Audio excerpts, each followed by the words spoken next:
3장 9절부터 18절의 말씀이 됩니다. 자, 성경책 보기가 불편하신 분들은 스크린을 보시면 되겠습니다. 자, 교독하겠습니다. 제가 먼저 읽겠습니다. 3장 9절부터 읽습니다. 제가 먼저. 그러면 어떠하냐? 우리는 나으냐? 결코 아니라. 유대인이나 헬라인이나 다 죄 아래 있다고 우리가 이미 선언하였느니라. 기록된 바 의인은 없나니 하나도 없으며 깨닫는 자도 없고 하나님을 찾는 자도 없고 다 치우쳐 함께 무익하게 되고 선을 행하는 자는 없나니 하나도 없도다. 그들의 목구멍은 열린 무덤이요 그 혀로는 속임을 일삼으며 그 입술에는 독사의 독이 있고 그 입에는 저주와 악독이 가득하고 그 발은 피 흘리는데 빠른지라 파멸과 고생이 그 길에 있어 평강의 길을 알지 못하였고 그들의 눈앞에 하나님을 두려움이 없느니라 함과 같으니라. 아멘. 오늘의 말씀의 제목은 죄 아래에 있는 모든 사람. 모든 사람이 중요합니다. 죄 아래에 있는 모든 사람. 주 안에서 사랑하는 성도 여러분, 이 세상에 살고 있는 모든 사람들은 예외 없이 하나님의 은혜를 받고 있습니다. 사람들이 살아가는데 필요한 기본적인 것을 하나님은 늘 우리에게 해결해 주고 있습니다. 공기와 적합한 산소, 마실 물, 해와 달과 별을 통해 아침과 낮과 저녁과 밤을 주고 계십니다. 또한 오늘도 우리가 비를 좀 이렇게 오는 걸 봤지만 비를 주어서 모든 식물과 동물 그리고 사람이 살게 하십니다. 그런데 자연을 통해서 주는 은혜에 대해서 사람들은 하나님께 감사보다는 아주 당연하게 생각하는 그런 습관들이 있는 것 같습니다. 사람들이 땅만 바라보는 눈을 들어 땅만 바라보는 우리 눈을 들어서 위를 바라보면 정말 하나님의 은혜 오늘도 감사하게 되는 것입니다. 하나님의 은혜 가운데는 특별한 은혜가 있는데 이것을 영적인 은혜 또는 예수 믿게 해준 은혜라고 말합니다. 누구든지입니다. 예수를 믿기만 하면 영원 구원을 받고 천국에서 영원히 살게 됩니다. 예수 믿는 자가 천국에 가기 전까지는 이 세상에서 하나님이 원하는 대로 살아가야 합니다. 이 세상에서 내 멋대로 내가 원하는 대로 사는 것이 아니라 이 세상에 사는 동안에 하나님이 원하는 뜻대로 살아가야 합니다. 자, 우리 믿는 자에게 하나님이 원하는 뜻은 크게 두 가지로 볼 수가 있습니다. 첫째는 하나님 아버지와 예수 그리스도를 아는 일에 힘을 쓴 겁니다. 여기 중요한 게 뭐냐면 세상 모든 사람이 아니라 믿는 자에게 하나님이 원하는 뜻이에요. 그러니까 저와 여러분은 여기에 해당됩니다. 하나님 아버지와 예수 그리스도를 아는 일에 힘을 쓰는 겁니다.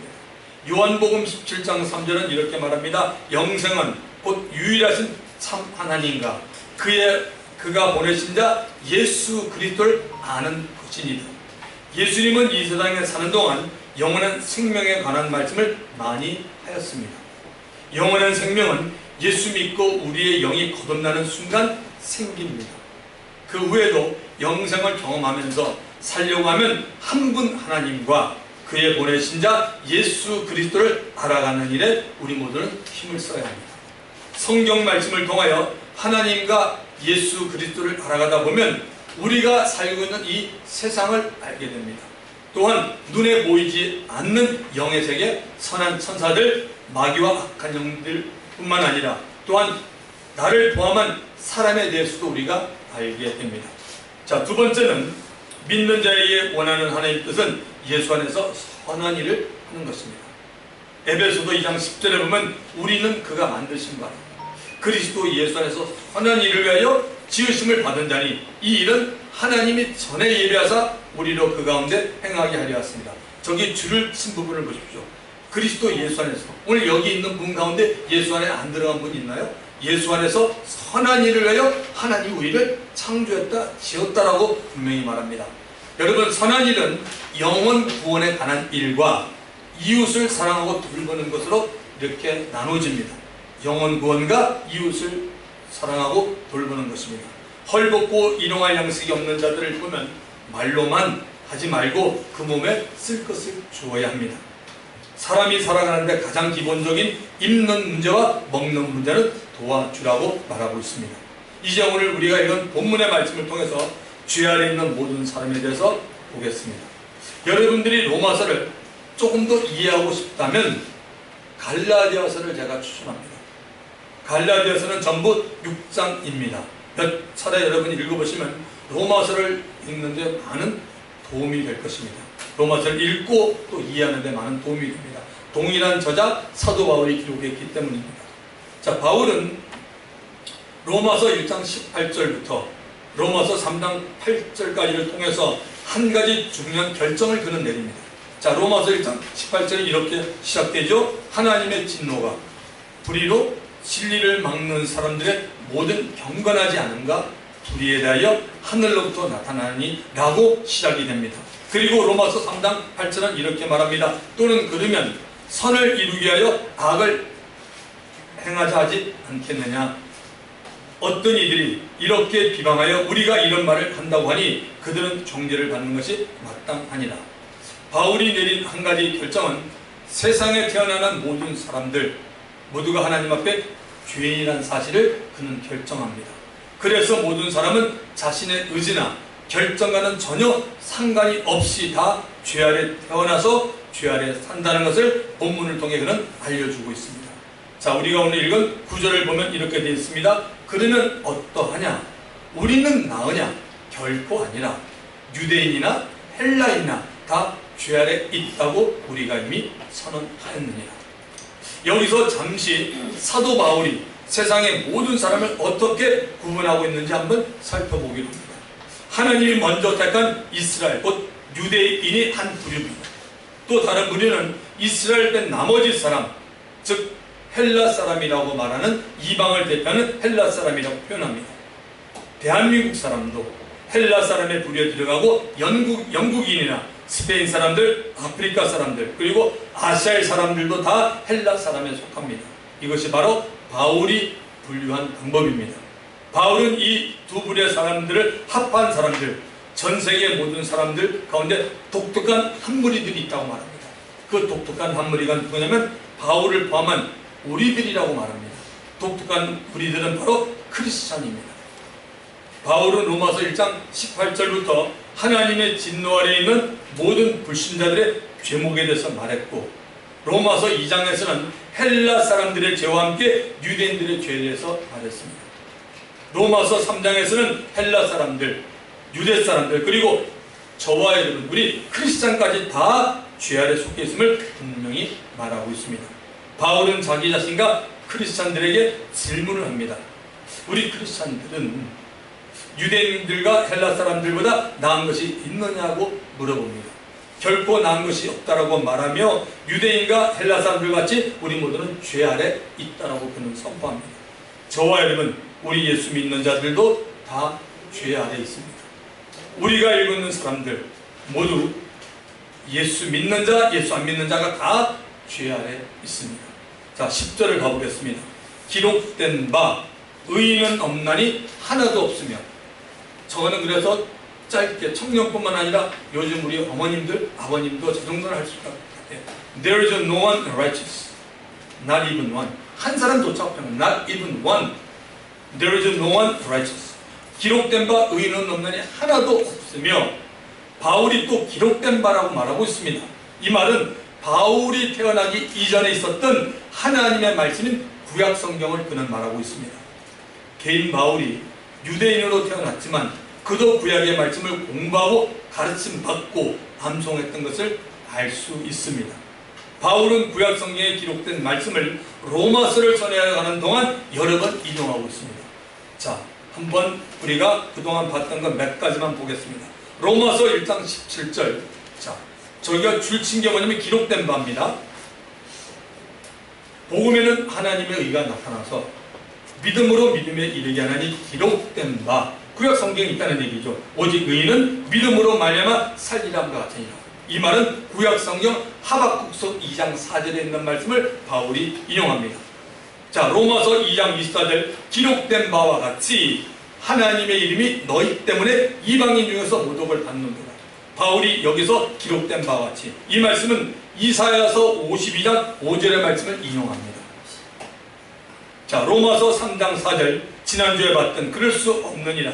사람은 다 거짓되되 오직 하나님은 참되다 할지어다. 기록된 바, 주께서 주의 말씀에 의롭다함을 얻으시고 판단받으실 때 이기려 하십니다. 시편 51편 4절의 말씀을 인용했습니다.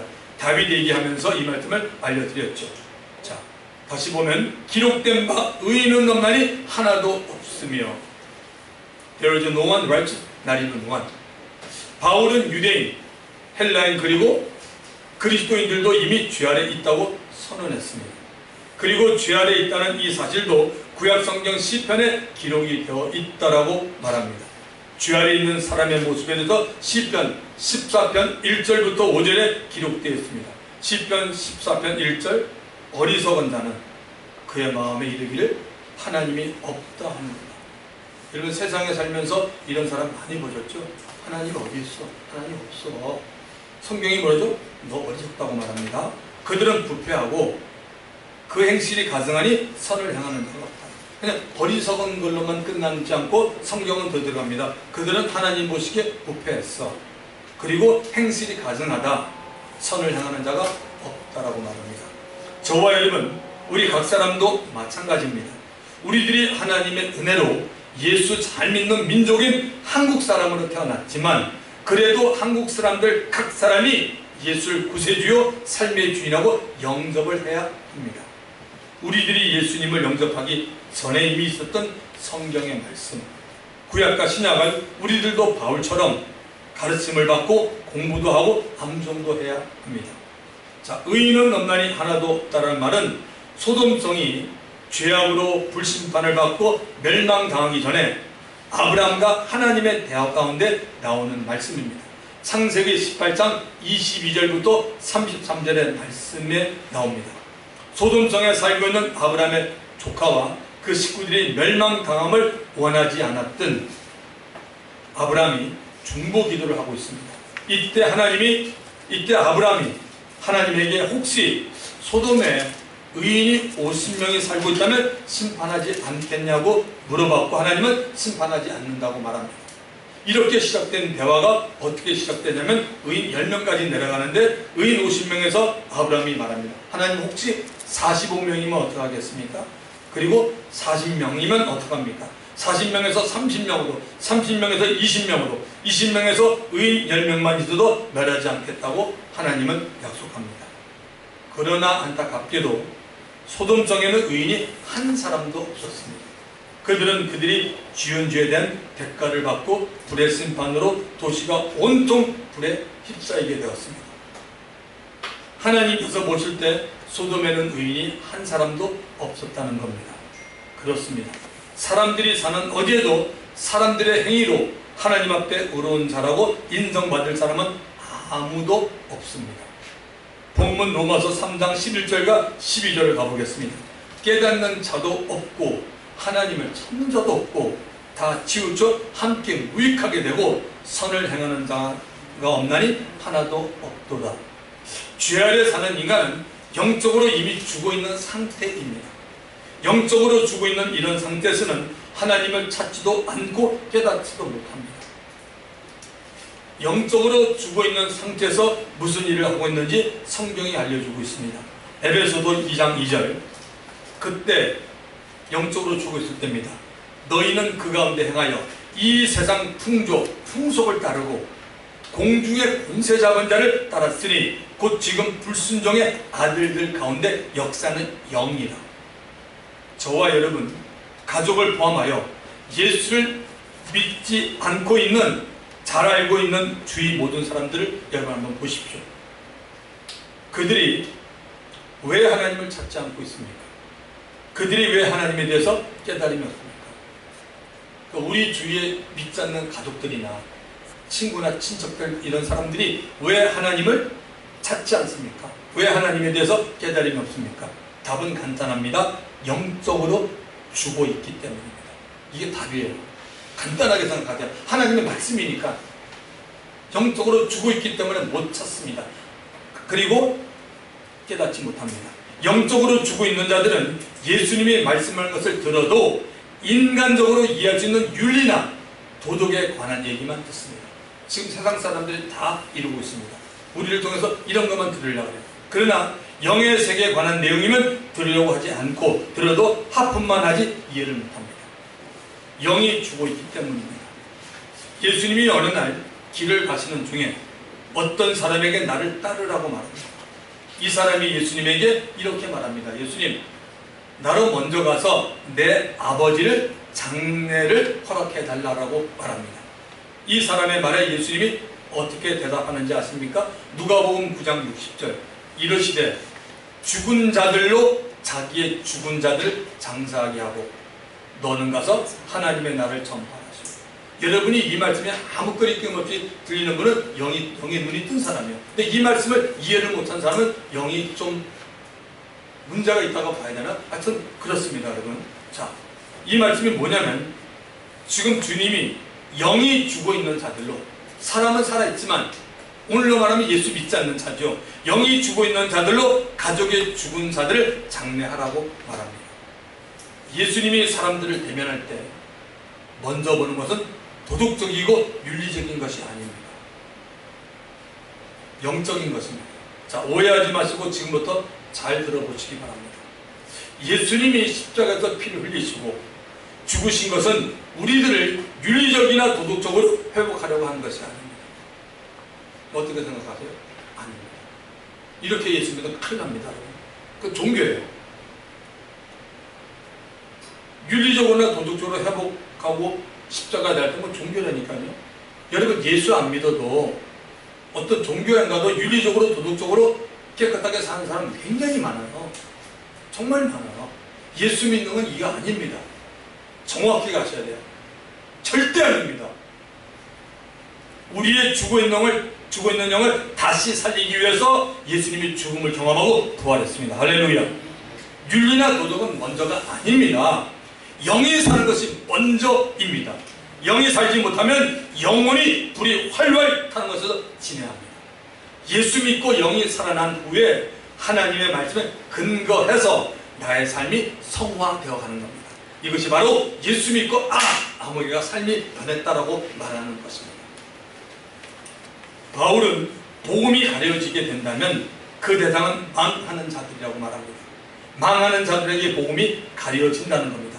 망하는 자들에게 복음을 가리는 세력은 누굽니까? 고린도후서 4장 4절 그 중에 이 세상 신이 믿지 아니하는 자들의 마음을 혼미하게 하여 그리스도의 영광의 복음의 광채가 비치지 못하게 함이니 그리스도는 하나님의 형상이니라. 보십시오. 이 세상 신인 마귀가 영광스러운 그리스도의 복음의 광채가 비치지 못하도록 영이 죽어 있는 모든 불신자들의 마음을 혼미하게 만들고 있습니다. 여러분, 성경이 아니라면 어디에서 이런 영적인 세계와 거기서 일하는 사실을 말할 수 있겠습니까? 영이 죽어 있는 사람들은 하나님이 볼 때 무익한 일을 하고 있습니다. 다시 한번 말씀드립니다. 영이 죽어 있는 사람은 하나님이 볼 때 무익한 일을 하고 있습니다. 영이 사는 유익한 일을 찾지 않고 있기 때문입니다. 예수님이 무익한 것이 무엇이고 유익한 것이 무엇인지 분명히 알려줍니다. 요한복음 6장 63절 살리는 것은 영이요 육은 무익하니라. 내가 너에게 이른 말이요 영이요 생명이요. 무슨 얘기냐면 살리는 것은 영이라는 얘기는 뭐냐면 The Spirit gives life. 성령이 사람의 영을 살린다는 얘기입니다. 그리고 우리의 이 몸뚱아리는 육신은 영적으로 보면 아무 계산할 게 하나도 없다는 겁니다. 무의미하다는 겁니다. 그래서 예수님이 말합니다. 내가 너희에게 제자들에게 말한 말이 뭐예요? 예수님은 무익한 말을 하지 않고 유익한 말로 영이요 생명이 말을 합니다. 우리를 살리는 영을 말을 한 거지 사람이 듣기 좋은 말을 주님이 하지 않았다고 분명히 말하고 있습니다. 영이 죽어 있는 자는 하나님이 볼 때 아무도 선을 행하지 않고 있습니다. 이게 중요한 게 뭐냐? 하나님이 볼 때 선을 행하는 거예요. 사람들이 볼 때 이게 선이다? 그건 당신이 기준이에요. 그렇게 말하는 그분은 전능하신 분 아니에요. 그분은 그냥 일개 피조물의 인간에 불과한 사람입니다. 영이 죽어 있는 사람은 선을 행하지 못합니다. 선은 하나님 자신을 가리키는 말이고 하나님의 말씀을 말합니다. 선은 뭐냐면 하나님 자신을 가리키고 하나님 말씀을 선이라고 말합니다. 말씀을 지키며 사는 자를 선을 행하는 사람이라고 말합니다. 오늘 이거 분명히 아시고 가십시오. 선을 행하는 사람이 뭐냐면요 말씀을 지키며 사는 자예요. 너무 다르죠? 이건 예수 믿는 사람 분명히 알아야 돼요. 선을 행한다는 게 뭐냐면 세상적인 논리 가지지 마십시오. 선을 행하는 건 뭐냐면 하나님의 말씀을 지키며 사는 자는 선을 행하는 사람입니다. 자, 보십시오 여러분. 아담이 하나님의 말씀을 들었지만 그 말씀을 지키지 않았습니다. 죄인은 스스로는 하나님의 말씀을 지키며 말씀대로 살지 못합니다. 죄인은 예수를 믿어야 합니다. 누구든지 예수를 믿으면 그 사람의 죽어있는 영이 성령으로 말미암아 살아나는 것입니다. 이것을 본 어게인, 거듭남이라고 말합니다. 육신의 부모에 의해서 태어나는 인간은 육체의 삶을 마치기 전에 반드시 영이 거듭나야 합니다. 거듭나지 못하면 영이 죽어있는 상태로 지내다가 삶을 마치면 영원히 멸망을 당하게 됩니다. 하나님을 깨닫지도 못하고 찾지도 않는 자들이 얼마나 죄에 오염이 되어 있으며 죄가 그들의 육신과 생각을 잡고 있는지를 바울은 계속해서 말합니다. 본문 13절 14절을 보십시오. 그들의 목구멍은 열린 무덤이요 그 혀로는 속임을 일삼으며 그 입술에는 독사의 독이 있고 그 입에는 저주와 악독이 가득하고. 여기 목구멍은 열린 무덤이라고 말합니다. 여러분 우리 여기 목구멍 있잖아요. 성경 말씀에 열린 무덤이라고 말합니다. 유대인들이 사용하는 무덤을 보시면 유대인들은 대개 가족들끼리 한 곳에다가 매장을 합니다. 자, 아브라함의 아내 사라라고 하시죠. 아브라함의 아내 사라가 127세 삶을 마칩니다. 창세기 23장 19절 그 후에 아브라함이 그 아내 사라를 가나안 땅 마므레 앞 막벨라 굴에 장사하였다. 마므레는 곧 헤브론. 그러니까 헤브론 앞에 있는 막벨라 굴에다가 누굴 거기다가 장사했어요? 아브라함의 아내 사라를 갖다가 장사했습니다. 자, 세월이 조금 더 지나서 이제 아브라함이 175세 삶을 마쳤습니다. 창세기 25장 7절 8절 아브라함의 향년이 175세라.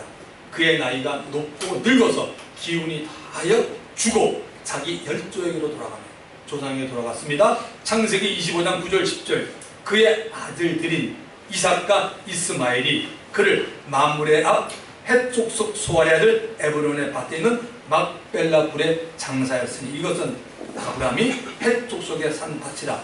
아브라함과 그의 아내 사라가 거기서 장사됩니다. 똑같은 곳에 이 시신이 거기에 장사되었습니다.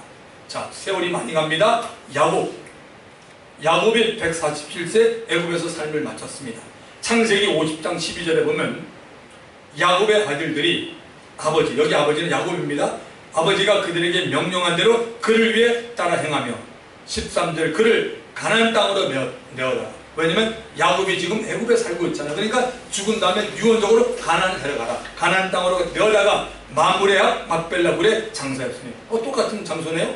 이는 아브라함이 헷족속 에브론에게 밭과 함께 사서 매장지를 삼은 곳이다. 무슨 얘기죠? 사라, 아브라함, 이삭, 야곱 가족들 할아버지, 할머니, 아들, 손자 이르기까지 한 곳 헤브론 막벨라 굴에 장사되었습니다. 막벨라 굴이 아브라함 가족들의 무덤이 되었습니다. 여러분 유대인들은 지하실을 만들어서 그 공간에 아래 위로 침상을 만들었다고 보면 됩니다. 그 침상에 아브라함의 가족들이 자신들의 아브라함 가족들 같이 유대인들 자신들의 조상들이 시신을 주었습니다. 무덤 안에 있는 시체가 부패함에 따라 어떻게 돼요? 지독한 냄새가 납니다.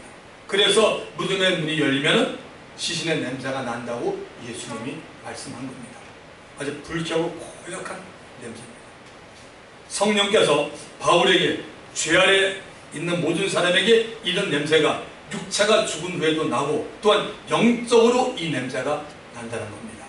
영적으로 나는 이 냄새를 맡지 못하고 있다는 것뿐입니다.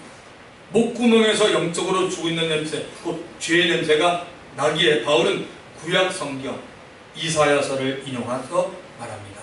이사야서 59장 3절부터 8절에 기록된 말씀을 이 로마서에 그대로 옮깁니다.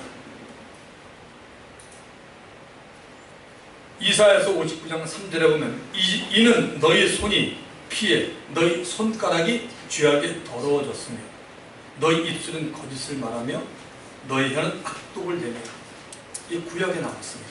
그 다음에 4절 5절에 보면 공의대로 소송하는 자도 없고 진실하게 판결하는 자도 없으며 험한 것을 의뢰하며 거짓을 말하며 악행을 잉태하며 죄악을 낳으며 독사의 알을 품으며 거미줄을 짜나니 그 알을 먹는 자는 죽을 것이요 그 알이 밟힌즉 독사가 나올 것이라. 입술은 거짓을 말하고 혀로는 악독을 내고 있다라는 말을 바울은 그 혀로는 속임을 일삼는다라고 말합니다. 혀가 속임을 일삼는다는 말은 거짓의 아비요 진리가 구석이 없는 마귀의 습성을 따라 살아가는 삶을 말하고 있습니다. 잠언서 6장에는 하나님이 싫어하는 몇 가지 일들이 나와 있습니다. 잠언서 6장 17절 곧 교만한 눈과 하나님 싫어합니다. 거짓된 혀와 부지한 자의 피를 흘리는 손과 6장 19절 거짓을 말하는 망령된 증인과 및 형제 사이를 이간하는 삶. 거짓은 하나님이 아주 싫어하는 마귀의 성품입니다. 거짓말로 형제를 이간하는 자들이 있습니다. 거짓이 악한 일에 큰 영향을 미치고 있음을 우리는 알게 됩니다. 자, 입술에는 독사의 독이 있다라고 말합니다. 독사가 무서운 이유는 독을 가지고 있기 때문입니다. 독은 여러분 치명적입니다. 물리면 죽을 수도 있습니다. 우리들의 입술을 잘못 사용하면 상대를 죽이는 독이 된다는 말입니다. 에베소서 4장 29절 신약입니다. 무릇 더러운 말은 너 입 밖에도 내지 말고 오직 덕을 세우는데 소용되는 대로 선한 말을 하여 듣는 자들에게 은혜를 끼치라. 참 우리가 일상에 살면서요 이런 말씀들이 왜 생각이 안 나는지 조금 사람들이 감정이 언짢거나 그냥 말이나 막 말을 하잖아요. 참 이게 너무 안타까운 현실. 세상 사람은 그래도 그리스도인은 조금 자제해야 돼요. 왜? 주님의 말씀이 이런 부분이 있지 않습니까? 사랑하는 성도 여러분, 우리의 목구멍과 혀와 입술을 선한 일에 사용하는 지혜로운 분들이 다 되기를 예수님의 이름으로 축원합니다. 자, 15절을 가봅시다. 그 발은 피 흘리는데 빠른지라. 짧은 말씀이요. 그 발은 피 흘리는데 빠른지라. 이 말씀과 같은 내용도 구약의 이사야서와 잠언에 기록되어 있습니다. 이사야서 59장 7절 그 발은 행악하기에 빠르고 무지한 피를 흘리게 신속하며 잠언서 6장 18절 악한 계교를 꾀하는 마음과 빨리 악으로 달려가는 바야. 타락한 인간의 마음에는 남을 미워하고 모함하고자 하는 마음과 남의 것을 훔치려고 하는 마음이 있습니다. 그 마음에 있는 것을 실행하고자 할 때 악을 향해서 빨리 달려가는 발이 됩니다. 사람을 죽이는 사건들이 이래서 여러분 생기는 것입니다. 선한 일에 열심을 내는 것이 아니라 악한 일에 열심을 내고 있기 때문입니다. 자, 다시 로마서 이제 본문 16절 17절을 보시면 파멸과 고생의 그 길에 있어 평강의 길을 알지 못하였고 이 말씀과 같은 내용도 구약의 이사야서에 기록이 되어 있습니다. 이사야서 59장 8절 그들은 평강의 길을 알지 못하며 그들의 행하는 곳에는 정의가 없으며 굽은 길을 스스로 만드나니 무릇 이 길을 밟는 자는 평강을 알지 못하느니라. 하나님을 모르는 인생, 깨닫지 못하는 인생이 가는 길에는 파멸이 기다리고 있습니다. 한 번 태어나서 사는 이 세상에서 삶이 하나님 없이 살아가야 되는 삶이라면 가는 걸음걸음마다 가시밭길과 고생문이 훤히 열려 있습니다. 위로부터 임하는 평안, 평강이 없는 삶이 됩니다.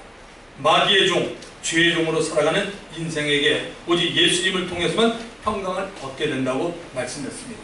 요한복음 14장 27절에 보시면 평안을 너에게 주시노니 곧 나의 평안을 너에게 주노라. 내가 너에게 주는 것은 세상이 주는 것 같이 아니하니라. 너희는 마음에 근심하지도 말고 두려워하지도 말라. 저기 보시면 예수님이 나의 평안을, 예수님의 평안을 너희에게 준다 했습니다. 예수님이 주는 평안이 임하면 우리 안에서 무엇인가 일어나고 있는 것입니다. 문제도 있고 근심된 일이 있지만 그러한 염려 가운데서도 염려나 근심이 되지 않고 있는 안정감이 찾아오는 것입니다. 평안이 임했다는 증거입니다. 우리의 첫 조상 아담과 하와가 하나님의 동산 에덴에서 평안을 가지고 하나님과 친밀하게 교제하며 살았습니다. 어느 날 하나님이 금하신 선악과를 먹음으로 불순종하게 되었고 그 결과 평안도 사라지고 하나님과의 교제도 금이 생기고 영, 혼, 육의 죽음이 찾아왔습니다. 그들은 에덴에서 쫓겨났고 토지를 갈고 땀이 나도록 일을 해야만 먹고 살 수 있게 되었습니다. 하나님을 떠난 아담과 하와의 인생길에는 고생과 죽음만이 남아있었습니다.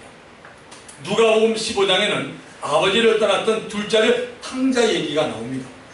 아버지를 떠나고 아버지께 받은 가산을 가지고 아버지를 떠나서 허랑방탕하며 살았습니다.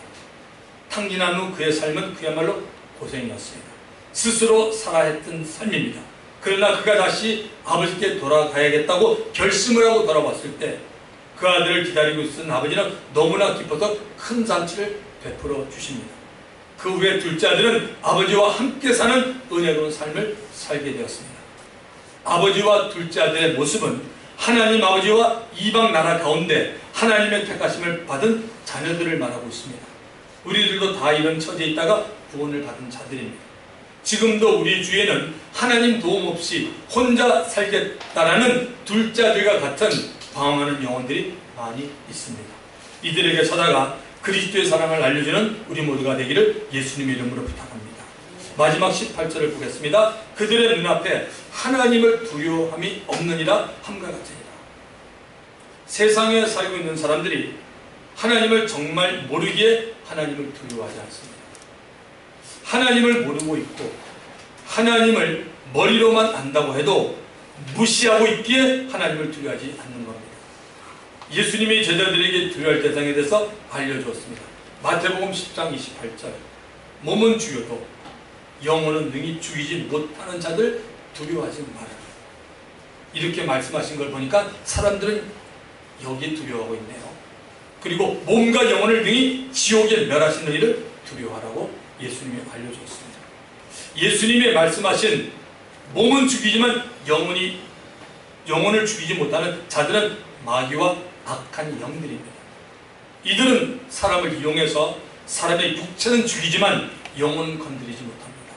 그러나 하나님은 육체와 영혼까지 지옥에 뜨끈히 던져놓을 수 있는 분입니다. 지옥에 들어가면 그것으로 끝이며 절대 나오지 못합니다. 이런 질문을 한번 하고 싶습니다. 하나님은 사랑의 하나님이신데 성경과 예수님은 왜 하나님을 두려워하라고 합니까? 우리가 알다시피 하나님은 사랑의 하나님인데 왜 하나님이 우리에게 두려운 하나님으로 다가오느냐 이거죠. 세 가지가 있는데 물론 더 있을 수도 있지만 전 세 가지를 정리해봤습니다. 첫째는 하나님을 경외하는 것이 지식과 지혜의 근본이기 때문이라고 성경이 말하네요. 잠언서 1장 7절이나 잠언서 9장 10절에 보면 성경의 모든 지식과 지혜는 하나님을 사랑하고 두려워할 때 가치가 나타난다는 겁니다. 아셨습니까?